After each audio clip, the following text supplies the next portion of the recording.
Vamos a empezar, queridos hermanos y hermanas, como cada lunes, con nuestra oración, pidiéndole a nuestro Señor que se apiade de nosotros. Y le damos gracias primero que nada por el darnos la oportunidad de estar ante su divina presencia esta mañana. En el nombre del Padre, del Hijo y del Espíritu Santo. Felices Pascuas para todos ustedes, queridos hermanos y hermanas.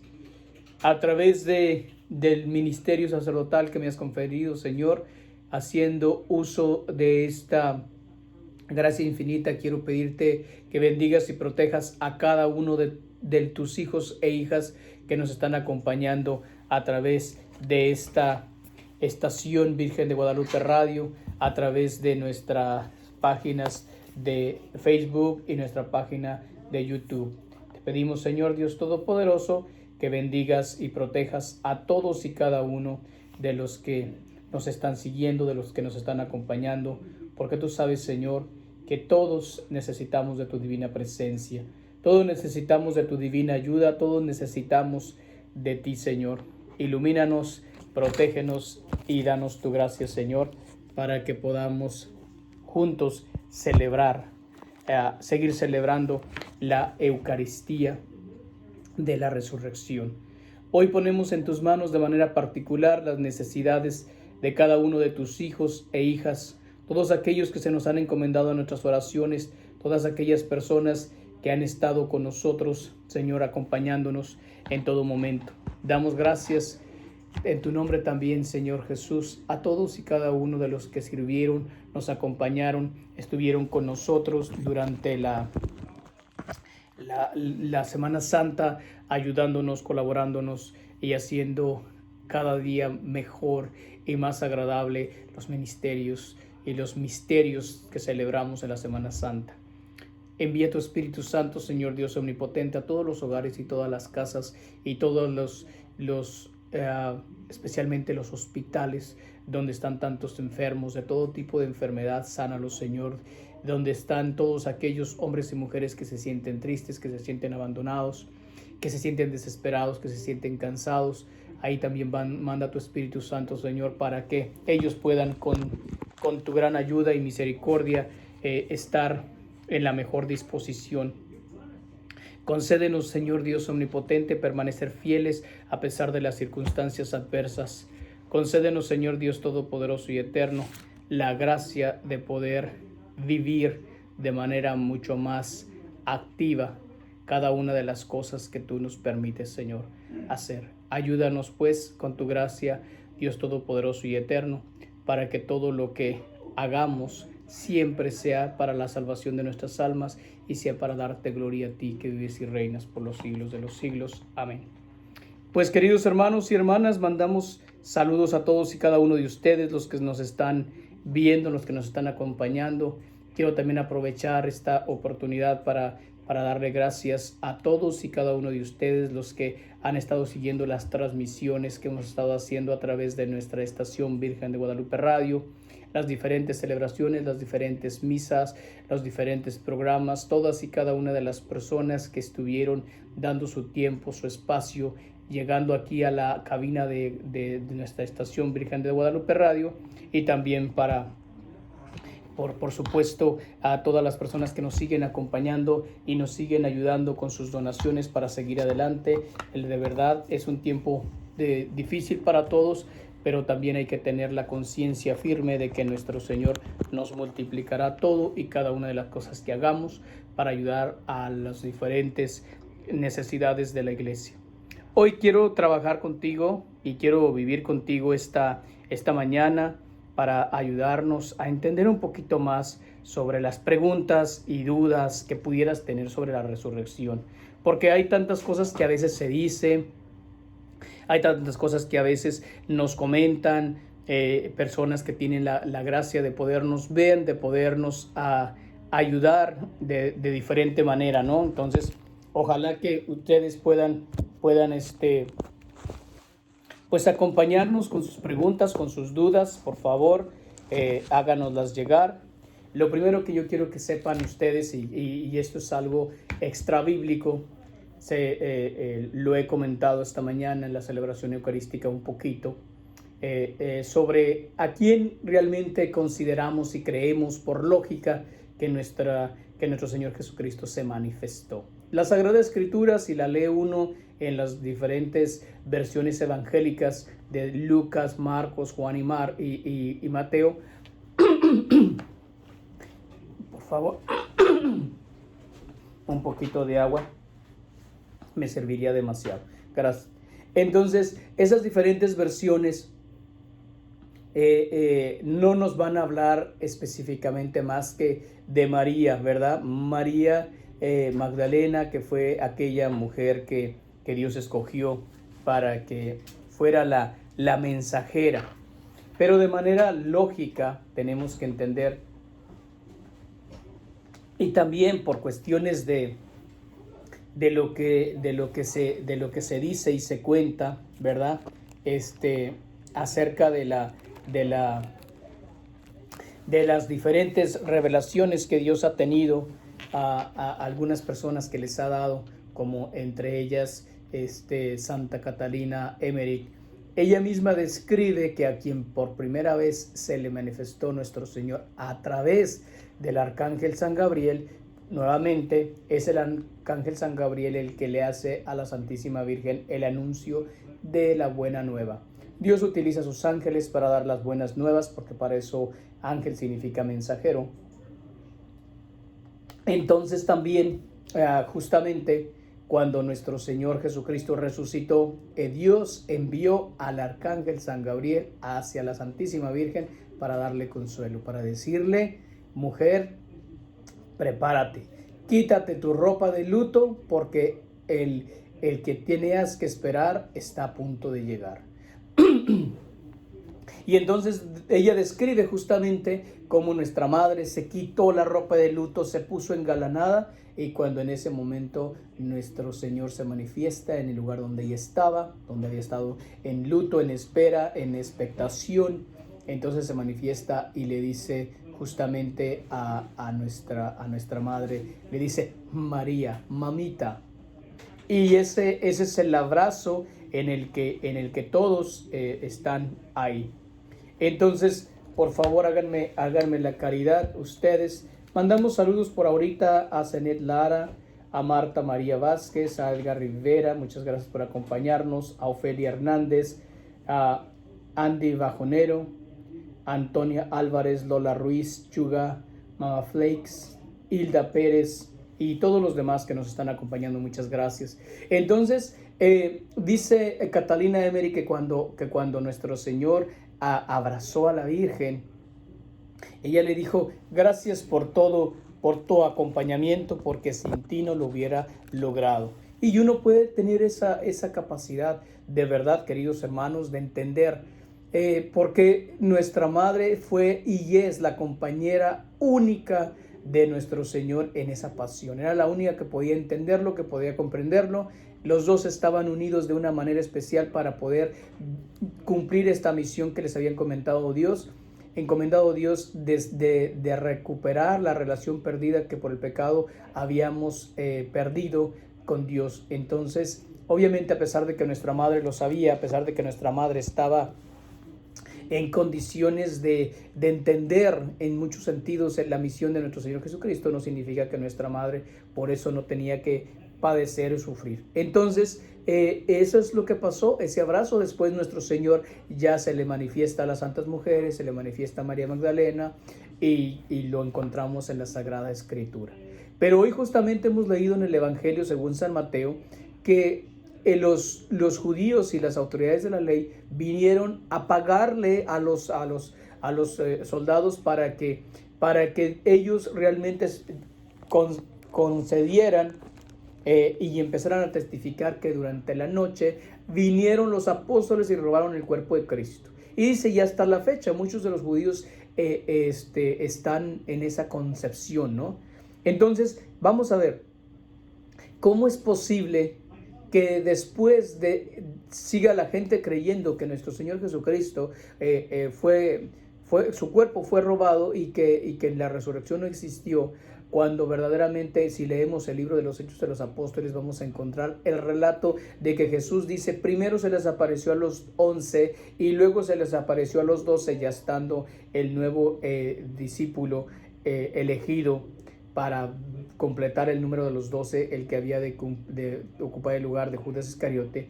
Y luego dice, después se les apareció a más de 500 personas reunidas. Jesús se manifestó en este tiempo pascual, los 50 días, durante los 40 días se manifestó nuestro Señor antes de la ascensión del Señor. Durante 40 días se manifestó. Todo este tiempo único, inigualable, se manifestó nuestro Señor a sus apóstoles, comió con ellos, vivió con ellos, rezó con ellos, oró con ellos, los preparó, les encargó las últimas cosas. Ellos estaban animados, ellos estaban felices, lo vieron aparecerse y desaparecerse. Entonces es casi como quien dice, no es tan creíble realmente que los judíos simplemente creyeran más la idea de que, es que se robaron el cuerpo. Y entonces, ¿cómo explicar esas apariciones, esas manifestaciones, esos nuevos milagros de nuestro Señor Jesucristo? Porque cuando hablamos de que ya volvían a haber más de 500 personas reunidas y vieron a nuestro Señor resucitado y actuando, entonces obviamente, ¿qué significa eso? Significa que ya había una manifestación pública nuevamente, ya no era algo escondido, ya no era de que solo se les aparecía a los apóstoles en el lugar donde estaban, en el cenáculo donde también fueron a esconderse, ya no estaban alrededor de la Virgen nada más esperando a ver qué pasaba, sino ahora ellos podían ir incluso a lugares públicos. El mismo Señor dice a María Magdalena, le dice, dile a Pedro que lo espero en Galilea. O sea, Galilea significa el pueblo de Jesús, el pueblo de Pedro, el pueblo de los apóstoles, significa el lugar donde inició Jesús su ministerio y ya ahí quiere continuarlo de manera eterna. Entonces, Galilea es un lugar escogido por Dios de manera muy particular. Hay una cosa muy interesante que tenemos que ver de alguna manera. Ahora, en nuestros días, la tumba de nuestro Señor Jesucristo ya ha quedado adentro del gran complejo de la así llamada ciudad de Jerusalén, pero antes de eso era fuera de la ciudad de Jerusalén, lo que significa entonces que lo que era la barda que rodeaba todos los pórticos que amurallaban la ciudad de Jerusalén estaba recorrida, por decirlo de buena manera, para que dejara fuera lo que ahora es el lugar donde está el Santo Sepulcro. Ya con el tiempo, por mandato de algunos emperadores y demás, decidieron ponerla por fuera. Pero obviamente, y ahora cuando uno va o tiene la bendición de estar en Tierra Santa, ya uno encuentra que el Santo Sepulcro está dentro de los muros de la ciudad de Jerusalén, pero en el tiempo de Jesús no era así. ¿Por qué? Porque entendemos, y dice la Sagrada Escritura clarísimamente, que todo aquel que muriera o que derramara sangre tendría que ser impuro. Pero fíjense nada más, era impuro. Pero en el caso de Jesús les valió gorro. A Jesús lo empiezan a golpear desde adentro, desde el palacio del emperador, desde el palacio de ahí de Pilatos. Desde ahí empiezan a golpear a Jesús y la sangre de Jesús empieza a chorrear, a irse corriendo por toda la vía dolorosa. Entonces, aquella cuestión de la impureza, algunos por supuesto quieren defender, los judíos quieren defender, y si uno lee los libros históricos de los judíos, ellos van a decir que realmente nuestro Señor Jesucristo fue cuando Pilato lo mandó azotar y todas esas cosas, lo mandó fuera de la ciudad. Eso es lo que van a defender ellos para no decir que fueron contra sus propias leyes. Entonces imagínense, ellos también tienen estas ideas que Jesús fue azotado fuera de la ciudad de Jerusalén y que fuera de la ciudad de Jerusalén fue también condenado a muerte y fuera de la ciudad de Jerusalén le entregaron la cruz. Por eso hay algunas versiones, por eso hay que tener muchísimo cuidado, que hay algunas películas que justamente abren como películas de la vida de la pasión de Cristo que abren como una especie de portón y viene Jesús y fuera de ese portón le entregan la cruz. Justamente este fin de semana estaba viendo una película de esas. Y entonces digo, es una película basada en libros apócrifos, y esos libros apócrifos, es decir, libros no aceptados por la iglesia, pero son de las versiones judaicas, son las versiones que tratan de escudarse, decir, nosotros no cometimos nada impuro. Por eso entonces sacamos a ese tal Jesús, sacamos a ese impostor, a ese falso Mesías fuera de la ciudad de Jerusalén, para que fuera golpeado, para que fuera crucificado. Y por eso entonces lo sacaron. ¿Por qué viene todo esto? Porque si ustedes se dan cuenta y leen con tranquilidad la Sagrada Escritura, se van a dar cuenta, válgame la redundancia, que Jesús después de la resurrección no se presenta en la ciudad santa, no regresa a Jerusalén, no está en Jerusalén. Entonces, ¿en dónde se presenta con sus discípulos? En el lugar donde empezó. Está con ellos en Galilea, se va a presentar con ellos en el camino a Maús, se va a presentar con ellos en Betania, se va a presentar con ellos en Cafarnaún, se va a presentar con ellos en otras áreas de la periferia. Pero ¿por qué ustedes creen que Jesús no entra ¿por qué ustedes creen que Jesús no entra a la ciudad de Jerusalén? ¿Por qué creen? ¿Cuál es? ¿Qué es ese signo? ¿Cuál sería entonces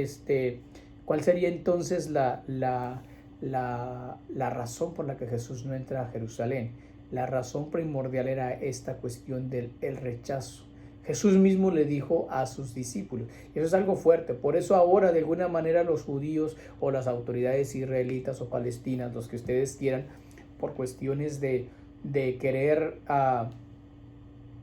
de no salir tan mal históricamente, entonces, y claro, y en el momento el emperador que había era un emperador cristiano, por supuesto, entonces de algún modo obligó a que la barrera de la ciudad santa ya cubriera el Santo Sepulcro, pero no era la idea. La idea de Jesús era cumplir justamente aquel mismo mandato que él les dijo a sus apóstoles cuando los mandó de 2 en 2. ¿Qué fue lo que les dice? Les dice él justamente: si en un pueblo no lo reciben, sacúdanse el polvo de los pies de las sandalias, sacúdanselos y váyanse de ese lugar. Entonces, cuando nuestro Señor resucita, no viene a presentarse otra vez a los sacerdotes de la ley, no viene a los sacerdotes del templo, no viene a presentarse a los sacerdotes de la ley, no viene a presentarse a los fariseos, no viene a presentarse a los escribas, no viene a presentarse a los judíos. ¿Por qué? Porque ellos lo rechazaron. Entonces hay una especie de rechazo, pero no por como venganza, sino lo que el Señor está haciendo es que de nada serviría presentárseles a ellos como resucitados si ellos estaban empecinados en negar su resurrección. Entonces, obviamente, pues imagínense, ¿no? Seguimos mandando por aquí saluditos a las personas que nos están acompañando. Antonio Guadarrama, muchas gracias. A Marta Olvera, muchas gracias por sus comentarios.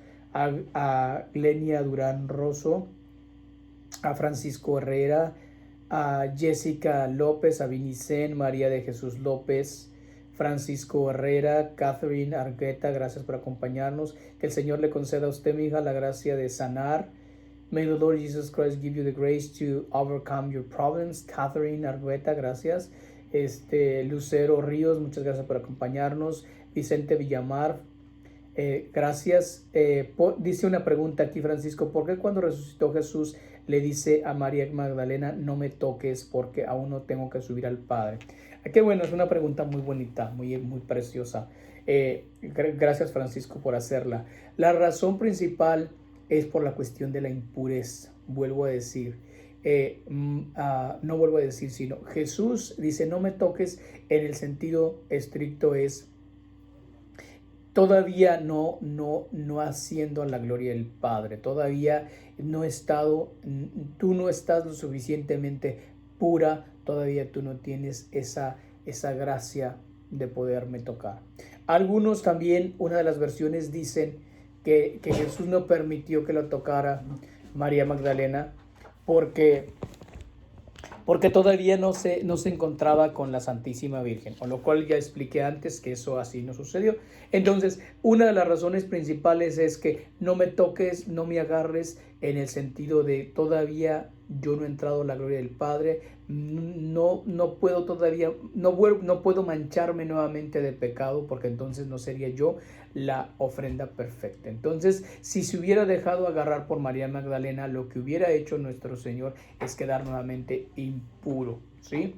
Y entonces, en ese sentido, el quedar impuro sería como que la cuestión no hubiese existido.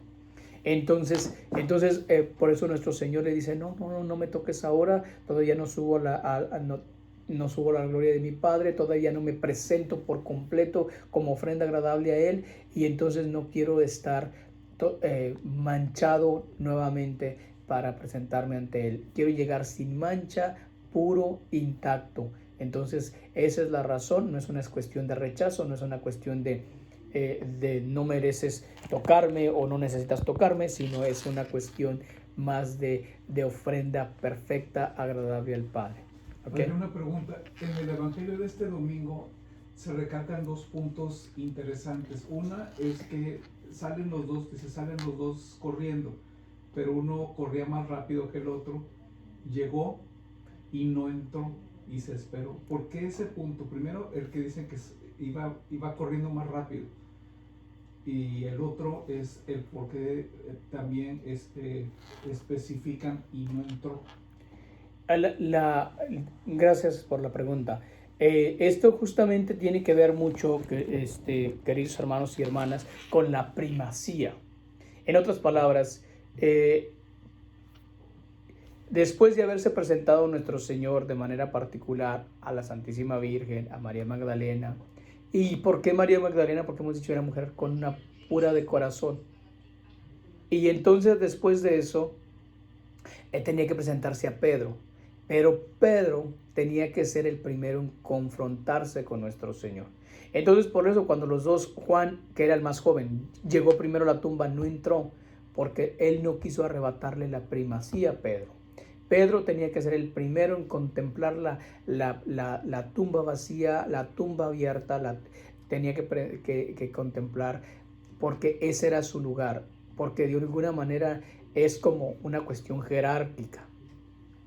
En otras palabras, tiene que ver mucho con la parte espiritual, con la parte del lugar santísimo. Se acordarán ustedes que en el templo había el lugar santísimo donde solamente los sacerdotes, los grandes sacerdotes, el sacerdote principal podía entrar una vez al año. No entraban, aunque hubiera otros sacerdotes, no entraban. Entonces, en ese sentido, la tumba viene a ser el lugar santísimo, el lugar donde pusieron a nuestro Señor Jesucristo. Y el único que tiene la potestad sacerdotal en ese momento, como tal, es Pedro, porque Pedro se la otorgó el Señor. Entonces, el único que puede entrar entonces al lugar es Pedro, primero. Segundo, él comparte esta bendición de entrar con Juan, y por eso entonces Juan entra después. Pero también, ¿por qué? Porque por lo que dice el Evangelio.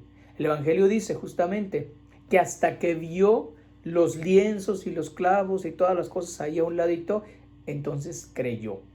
Porque si hubiese entrado Juan primero, era un incrédulo. Pedro ya no. Pedro ya estaba convencido que el Señor había muerto y que lo había prometido que iba a resucitar. Entonces ese gozo, esa alegría no se la quiere quitar Juan. Se la tiene que dejar a nuestro cabeza de los apóstoles, que era Pedro. Pero insisto mucho, era por cuestión jerárquica. No tenía que hacer algo que no le correspondía. Si Juan hubiera entrado, significaría entonces que él estaba asumiendo la personalidad errónea del jefe de los apóstoles, y no era. Por eso nuestro Señor manda avisarle a Pedro. No dice ve a decirle a los otros apóstoles, dice Pedro. Porque justamente Pedro es el responsable de dar las buenas noticias, como en nuestros días. Nuestro Pedro de nuestros días es el Santo Padre, y es el responsable de darnos las buenas noticias. Él entra primero al lugar santísimo y después entramos todos, ¿sí? Entonces, muchas gracias por la pregunta. No sé si haya quedado más o menos clarito por ahí. ¿Alguna otra pregunta que quieran hacernos? Gracias Leticia Martínez por acompañarnos. Gracias Eddie Yadi Coronado. Muchas gracias por acompañarnos. Entonces, pues yo creo que vamos a ir a nuestra primera pausa mientras le piensan un poquito ahí sobre las preguntas que quieran hacerme. Y regresando vamos a hablar sobre otro punto muy importante. Seguiremos hablando sobre la cuestión de Jerusalén. O sea, esta cuestión, recuerden también antes de que se me olvide, porque si no, no lo voy a recordar. Otra de las razones por la que Jesús no llegó a Jerusalén como resucitado es porque cuando Jesús iba hacia Jerusalén y la vio de lejos, cuando dijo: ay, Jerusalén, Jerusalén, cuánto desearía tenerte bajo mis alas como la gallina cuida sus polluelos, pero tú no has querido. O sea, entonces nuestro Señor no iba a arriesgarse después de la resurrección, por decirlo así, a seguir siendo rechazado. Entonces, porque entonces estaríamos volviendo otra vez como hacia el pasado y dando oportunidad a que su resurrección fuera malentendida. Nuevamente, que lo consideraran un brujo, que lo consideraran un endemoniado, que lo consideraran como más todavía como alguien que tenía la capacidad de regresar de la muerte, pero como si fuera un muerto viviente. Los así llamados en el mundo, ¿cómo se le dice en el mundo de los en el vudú, que tienen un muerto viviente, ¿sí? Entonces ellos supuestamente tienen personas que tienen esa capacidad, ¿no? Que son espíritus inmundos los que manejan estos muertos, pero ellos los llaman pero entonces nuestro Señor Jesucristo nos iba a exponer a eso. Por eso entonces no llega a Jerusalén. Jesús todo su ministerio lo empieza fuera de Jerusalén, aunque sabía que por cuestiones proféticas tenía que ser condenado en Jerusalén, la ciudad santa, para que la sangre preciosa derramada de nuestro Señor Jesucristo, que aunque para los judíos era una cuestión impura, pero la sangre preciosa de Jesús tenía que purificar la ciudad santa, para que no solamente fuera santa, sino fuera santísima. Entonces hoy en día era santa porque ahí vivía, era el lugar elegido, había sido la promesa hecha, estaba la piedra del sacrificio de Abraham, estaba todas esas cosas hermosísimas del tiempo. Y entonces, pero Jesús viene a santificar más, a hacerlo más santo todavía. Pues bueno, entonces nos vamos a ir a nuestra pausa. Muchas gracias por seguirnos acompañando. Mildred Rivero, gracias, y nos encontramos en unos minutos.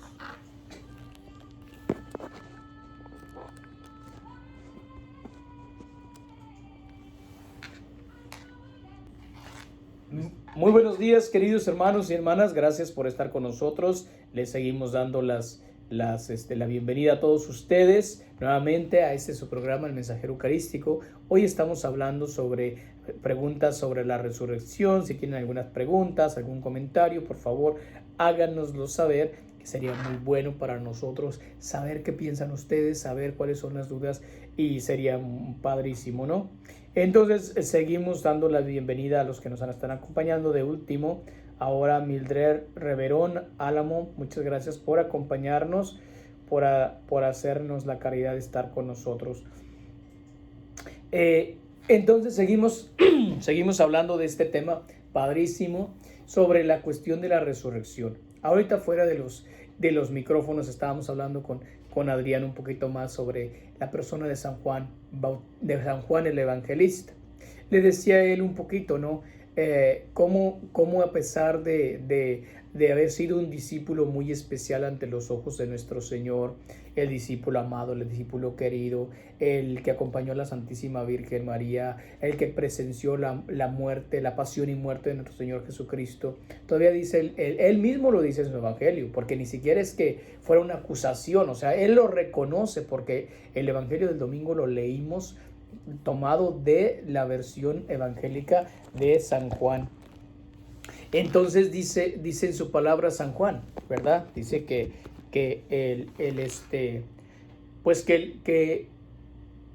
hasta que vio los lienzos y las cosas que estaban ahí, entonces creyó, porque hasta entonces le había sido difícil creer. Fíjese, entonces, eso que le causó a San Juan, pues que fuera el único de los apóstoles, no como castigo, sino también como una manera de nuestro Señor Jesucristo, de poder ayudarle a resarcir todo ese daño que había hecho. Entonces nuestro Señor Jesucristo le pide o le permite, no le da la gracia del martirio.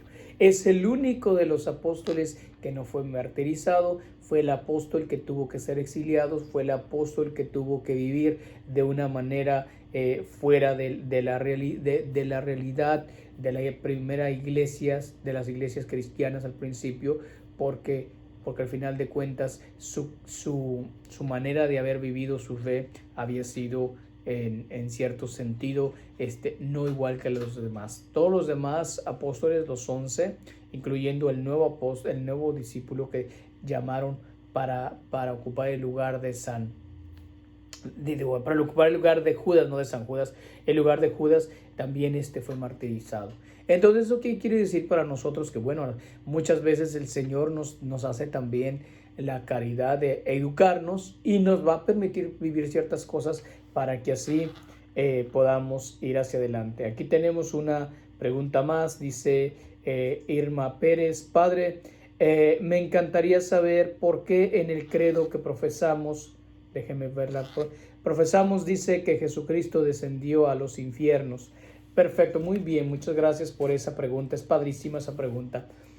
Jesucristo descendió a los infiernos, ¿por qué? Hay algunas versiones que dicen descendió al lugar de los muertos, pero realmente Jesucristo descendió a los infiernos porque justamente hasta allá es el lugar donde habita el demonio, donde están las almas perdidas, donde están las almas que no creyeron y no aceptaron a Jesús, las que no aceptaron al Mesías que venían. Ahí están las ánimas, los ángeles rebeldes, y entonces Dios tenía que manifestar su gloria en todo, absolutamente todo el ambiente espiritual, el cielo, la tierra, el infierno, el purgatorio, todo, a todos los lugares tenía que presentarse Él como victorioso. En otras palabras, Dios fue hasta el infierno para que pudiera ver Satanás la victoria de Dios mismo. O sea, lo que se perdió es como si alguien dijera: apóyame, quiéreme, y nunca lo apoyas y nunca estás con ellos, y el día del éxito de esa persona viene y te dice: mira lo que logré, a pesar de tu no apoyo. Y fíjense, hablando de eso, quisiera decirles a ustedes que eso muchas veces nos pasa en la vida. O sea, muchas veces no recibimos el apoyo de nadie y sin embargo luchamos por nuestros sueños, y no es que vayamos a ser presuntuosos y digamos: mira lo que logré, pero sí importa para como recargárselo. Pero sí fue nuestro Señor Jesucristo a decirle al demonio, al mero reino del demonio donde Él está: has quedado vencido, has quedado de verdad, mi muerte ha sido, ya no tienes poder sobre mí, la muerte ya no tiene poder sobre mí. Entonces hasta este lugar también yo mando, yo estoy aquí, yo soy el amo y Señor de todo. Porque como alguna vez lo dije, Dios nos ama a todos, nos ama absolutamente a todos de la misma manera, porque Dios es un Dios de amor. Entonces, a pesar de que el demonio se haya rebelado contra Dios, Dios no deja de amarlo. O sea, porque es la naturaleza de Dios. El demonio no deja de odiar a Dios, entonces por eso Dios no manifiesta su misericordia sobre él, porque no hay arrepentimiento. Él decidió eternamente estar contra Dios, y Dios en su amor infinito, Él decidió amar eternamente. Entonces, de alguna manera, cuando Dios desciende a los infiernos, es para demostrar quién es Dios. Cuando Jesús desciende a los infiernos, va a demostrarles quién es Dios, para qué es lo que hace, y cómo es que Dios le demuestra al demonio que su reino ha quedado destruido, vencido. Entonces eso es justamente lo que es. María Cortés dice aquí acompañándolo y aprendiéndolo: gracias por sus enseñanzas, a Dios primero.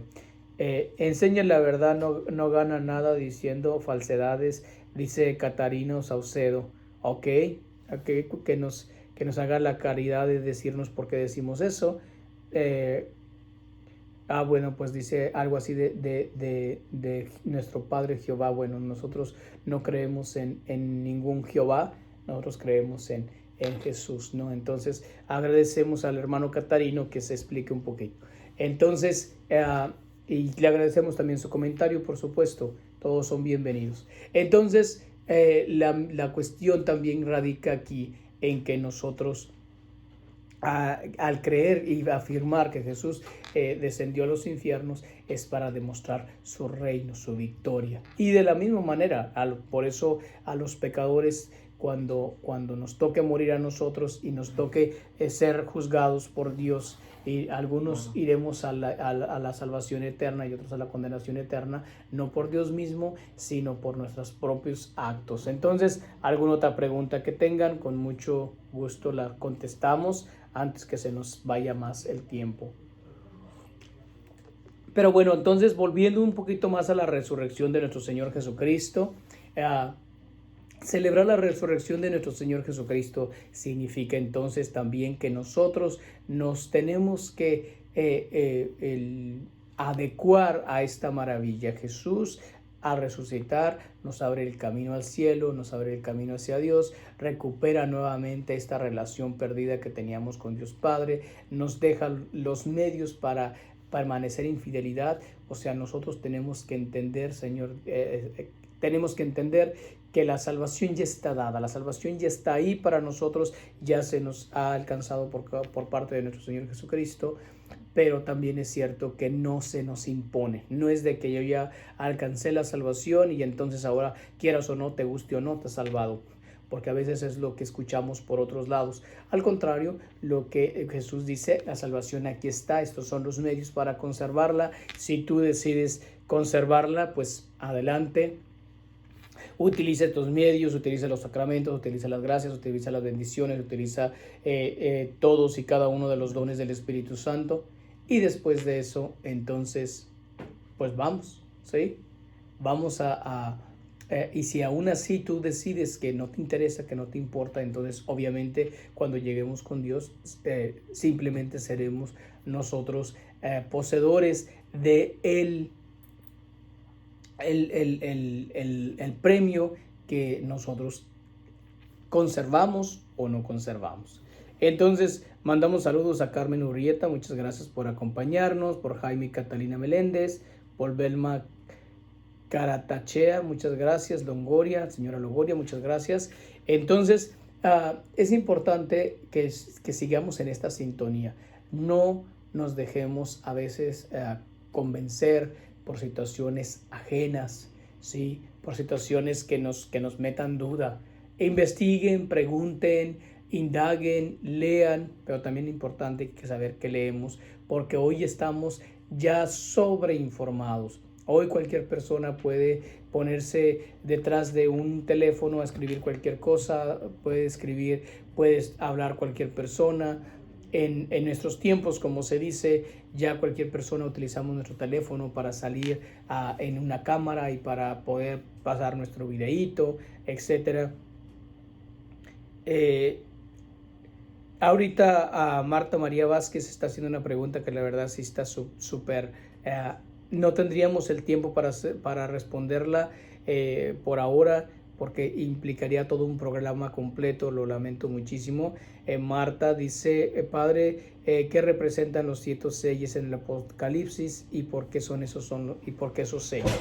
Entonces, para no meterme en ese asunto que está ahorita, igual lo dejamos para la próxima semana para explicarlo con mayor tranquilidad, querida Marta, porque sí, obviamente es un tema amplio, porque tendría yo que explicar a qué se refiere un sello, qué son los sellos, por qué son 7, qué representan. Entonces sí necesitaríamos un poquito más de tiempo, pero lo único que sí puedo decirle, nada más de manera generalizada, es que los 7 sellos del Apocalipsis vienen a representar los 7 dones del Espíritu Santo, y también 7 momentos históricos, 7 momentos espirituales que tenemos que ir nosotros rompiendo, o el Cordero de Dios tiene que romperlos, porque de alguna manera son como como estos 7 momentos históricos que tenemos que pasar y que representa cada uno de ellos algo específico. Entonces, si gustan ustedes, la próxima semana lo abarcamos, hablamos sobre eso, la explicación de los 7 sellos del Apocalipsis, su representación, para qué están, qué es lo que hacen y por qué son tan importantes para nosotros. Porque también es cierto que hay que entender que muchas de las cosas del libro del Apocalipsis específicamente son cuestiones muy simbólicas, cuestiones a veces muy complicadas de entender con facilidad. Entonces, obviamente, pues no me gustaría solamente arriesgarme a decir una simpleza ahora cuando requiere una verdadera explicación, y ustedes se merecen esa parte. Entonces, pues muchas gracias, queridos hermanos y hermanas, por hacernos la caridad de acompañarnos. Ya estamos para concluir nuestro tema, nuestro programa del día de hoy.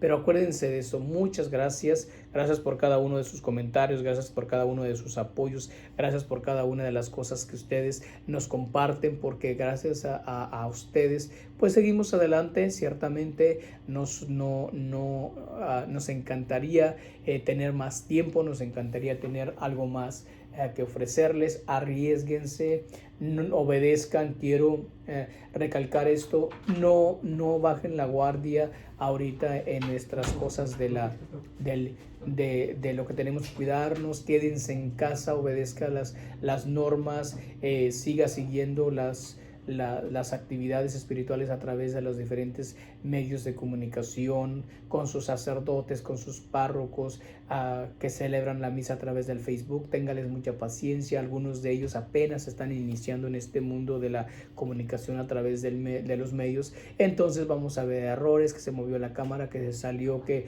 no se escucha, que sí se escucha. Entonces son muchos momentos que tienen ustedes que entender, y se los agradezco infinitamente. Pero apóyenlos, anímenlos para que le puedan echar ganas en todo lo que hacen. Entonces, queridos hermanos y hermanas, no sé cuánto tiempo me queda, pero quiero agradecerles con todo mi corazón, para que el Señor Dios, por todo lo que ustedes han hecho por nosotros. Ha sido de verdad una Semana Santa diferente, una Semana Santa que en muchos aspectos nos ha vuelto a lo que era el inicio.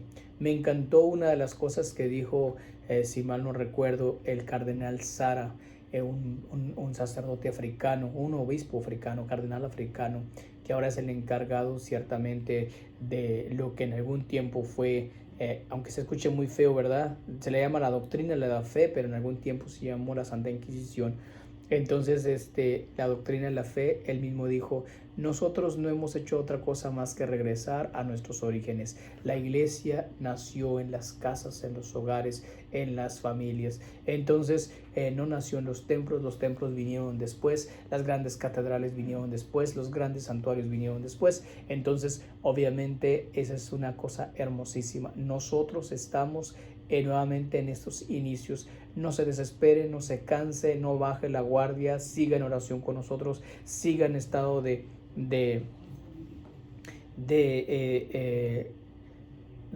siga en estado de alerta con todo lo que está pasando, y se los agradecemos infinitamente. Entonces, vamos a terminar justamente nuestro programa del día de hoy, pidiéndole a la Santísima Virgen que los cubra a todos, los proteja a todos, y que un día nos encontremos todos en la gloria de Dios, resucitados con Jesús. En el nombre del Padre, del Hijo y del Espíritu Santo. Que tengan una excelente semana, una semana de octava de Pascua, de celebraciones. Felices Pascuas para todos ustedes.